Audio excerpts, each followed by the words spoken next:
Ang tanong, saan po dinala itong sinasabing pera ng bayan na ito kung ito man po ay nailaan sa isang partikular na proyekto? Okay? Naku, Mamaya po oo yan. nga. Okay. Sige. Mga proyekto na yung iba tapos na ay napopondohan pa. Sige po, ipapaliwanag ho natin to para ho naman ninyo maunawaan kung gaano po ito kahalaga, gaano po ito kaimportante sa ating pa rin pong paghingi ng katarungan at pananagutan. Kasi siguro sabi nung mga nandidiyan sa Pasig River, baka humantong daw ho tayo sa kawalan na po siguro ho ng tiwala at pag-asa at sabihin ng mga Pilipino, hindi, okay na yan. Di ba? Quits na tayo. Pwede ba yun? Ay, hindi po pwede yun. Paano quits? Wala na. Paano magiging Hintayin na lang quits? natin sa next election. Ha? Pwede ba yun? Ay, hindi. Parang hindi yata yun ang sinasabi na nga. Parang ang tingin ko, meron pa rin sasampulan by January. Lalo na ganito yung ratings. Kung nakita ng Pangulo, di ba kung ako ang asawa ng Pangulo, bubulungan ko yan. Sasabihin ko, honey, this can't be happening. O kailangan ipakita natin sa taong bayan na yung sinasabi mo ay ginagawa mo rin. So kung walang nakulong nung Pasko, dapat ngayong New Year meron. Dagdagan mo, wag lang isa. Tsaka magkulong ka ng wag contractor lang. Magkulong ka ng proponent. Alam niyo, ako natutokso ng ipaliwanag ito ngayon pa lamang. Pero mamaya na po kasi mga nasa itaas ay tulog pa. Oo nga. Opo, Paano naman marinig nila mamaya tayo? na po natin ito ipapaliwanag. Kasi sa lawak ko talaga, napakalawak nito. Napakarami po ng sangkot dito. Mahihirapan kahit na po ang ombudsman dito. Kaya ho, ang tanong dito, mga kapatid, dito hong ICI na iisa na lang ang commissioner. Oo nga Alam mo, nalalaman ko Anong masaysay nito? Si Fajardo kasi ang sinasabi niya, kaya daw siya nag-resign. Tapos na daw. Yung mga dapat niyang gampanan sa ICI. Hindi nga Tapos natin siya narinig eh. Ay, teka lang. Nawindang ako, nalito ako. Kasi ko, tapos na? Yun na ba iyon? Yung mga kailangan nilang gawin? Hindi nga natin siya narinig eh. Oo, dito nga sa hearing, hindi ko siya napanood eh. Oo. Anyway, ito ho ang magandang katanungan. Opo, the fact po na iisa na lang yung nandidiyan, at nagsasabi nga po, what the world needs now is love. Opo, si Ginoong, ano pangalan niya ulit? Yung Si chairman? Ginoong Andres Reyes. Oo. Siya na lang po ang natitira diyan. Ito ho ba'y may saysay pa? Baka ho, palagay ko dito, hindi na po ito magpapatuloy pa. Baka yan po ang kahihinatnan yan. Pero ang tanong, talaga bang napapanahon pa na magkaroon ng isang Independent People's Commission na bubuuin po, kumbaga sa pamamagitan po ng isang Republic Act o batas? Kasi nga, girl, dito ho sa skandalong ito na wag ko nating kalimutan sa lawak nito, sa dami ng sangkot dito. Kaya ho pati nga Kongreso, siguro din po sa kanila, dahil nga sa kawalan po ng kredibilidad, kung sila ho ang nag-iimbestiga sa kanilang sarili mismo, sino pa ho ang ating aasahan? Ombudsman? Ombudsman ngayon na punong-puno na po ang kamay nila ngayon sa dami ho ng mga dapat na imbestigahan. At totoo ba ho na talagang dito walang sisinuhin? O kinakailangan ng isang independent talaga na komisyon para bubusisi po sa lahat ng ito sa dami po ng sangkot. Halimbawa, ito na. Ito na kami. Sige, halimbawa. Correct!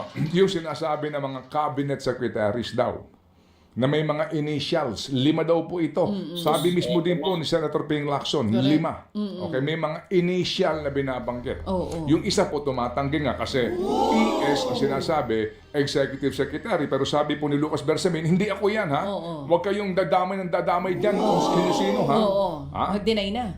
Okay. Yan sinasabi. Sige, tanggapin natin po mga kapatid na talagang may tututulpot ko kontra dyan kapag po nabanggit ang mga pangalan o maging initial. Pero may isa, yung SAP na sinasabi. SAP.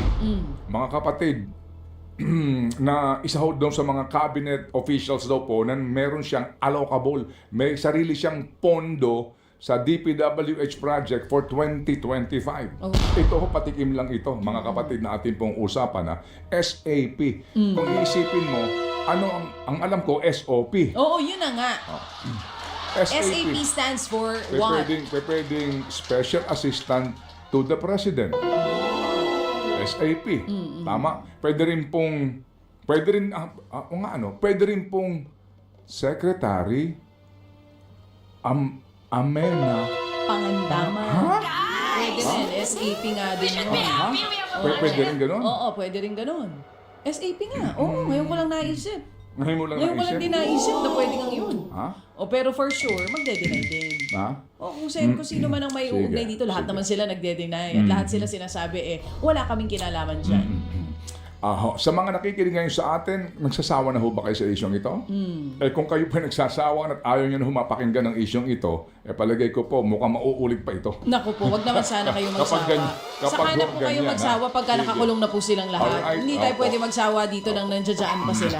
Sige. So mga Sige. kapatid, dyan po lamang kayo kasi po kami hitik na hitik sa informasyon. Marami ho tayong mga panayan para ho sa mga isyong pambayan. Bottom line mga kapatid, ngayon pong papalapit na ang bagong taon. Lumipas na po ang Pasko. Bagamat yung pong spirit nga, kahit mapaano po, di ho ba? Kahit sabi nga ng iba, kahit na po ano pang kabigat ang ating problema, kahit nagaano pa kahirap po ang buhay, tuloy po ang ating pa rin pong paggunita at pagdiriwang po sa holiday season na ito. Amen. Pero hindi natin maitatanggi na nabahiran po ang ating pagdiriwang at itong ating pinag-uusapan ng dahil sa kanila. Ang lahat ng ito ang may gawa ay dahil sa mga nasa itaas. Itong ating pong pinag-uusapan na ito at ito pong kumbaga po ay naging spoiler sa ating pong Christmas celebration ay gawa hindi ng mga nasa ibaba, kung hindi gawa ng mga nasa itaas. Ang lahat ng itong pinoproblema ng bayan ay hindi gawa ng nasa ibaba. Ito'y gawa ng mga nasa itaas. Think about it. We have to think about it. Again, Sec Vince, ano po ang ating pong pagpupugay sa inyo? Sana nakikinig kayo ngayon o kaya po ang inyong mga kasamahan sa inyong pong trabaho dyan sa DPWH. Bukas po ang aming programa, as always, para po naman sa inyong report sa bayan. Si Andrew nga natatanong dito, nang-miss na raw si Secretary Vince. Oo nga. Kasi nga nasanay siya na linggo-linggo. Kaya nga, sana naman Sec Okay. Vince, mapagbigyan niya na tayo sa susunod na taon. Baka busy lang over the Sige, holidays. sa mga taga-Aurora, good morning sa inyo. Kumusta mga projects dyan? Dami pala, ha? Napakarami palang mga proyekto dyan sa Aurora Province, mga kapatid. Oo. Ganun pala doon sa Aurora. Kaya pala nung minsan, napadaan kasi ako doon noon. Siguro mga Saan 4 banda? months ago. Oo. Doon mismo. Sa Aurora. Sabi ko, ang dami projects dito, ha? Maganda naman Oo. yung mga projects Oo. kung talagang natutupad yung mga proyekto at walang nangungumisyon. Naman! Ramdam niyo po ba dyan sa Aurora, mga proyekto? Sige, ito nga po. Kasi pag tinanong natin, sino-sino daw yung mga cabinet secretaries na nandun daw sa file na ito? Na wala namang kaugnayan daw sa mga proyekto ho o walang kaugnayan mismo sa DPWH. Ay talaga naman. Sige, sa mga nasa baba, makinig kayo sa amin. Yung mga nasa taas, hindi mo iimbitahan makinig sa atin? Oo. Ay wala, nag-i-enjoy sila ngayon. Ay, oo. Baka lang sakali, makinig din po kayo sa amin. Oo. Baka tamaan po Tsaka makakapal baka yung mukha. kabubukas lang ng kanilang mga regalo Ay. kahapon. Naku, ano kayang regalo naman ngayon sa isa't isa? Kahit Alam mo, napansin ko lang masabi ko lang sa'yo, baby boy. Masabi ko Napansin lang ko kasi, bago tong flood control scandal, itong ating mga proponents, ang kanilang mga kamag-anak, mga asawa, mga anak, even yung mga wala sa politiko, grabe talaga ang mga postings nila. Last year ito, at nung mga nakaraang mga taon pa, ng kanilang mga pabonggahan, ng mga Noche Buena, mga outfitan, regalo sa isa't isa. Aba, ngayon wala akong masyadong nakikita. Kung meron man ay hindi dun sa hapagkainan. Kumbaga parang family picture lang. Oo. Tsaka yung mga biyahe nila ngayon, hindi rin nakapost. Oo, Nabawasan kaya kapal ng mukha nila? Ako palagay ko medyo parang magdududa ka. Bakit? Kapag ganyan na masyado na silang naglilihim. Masyadong tahimik. Oo. Kasi kakalihim nila, hindi mo alam. Kagaya nung isang sangkot ngayon, ang balita ako, naghakot talaga ng male-maleta din.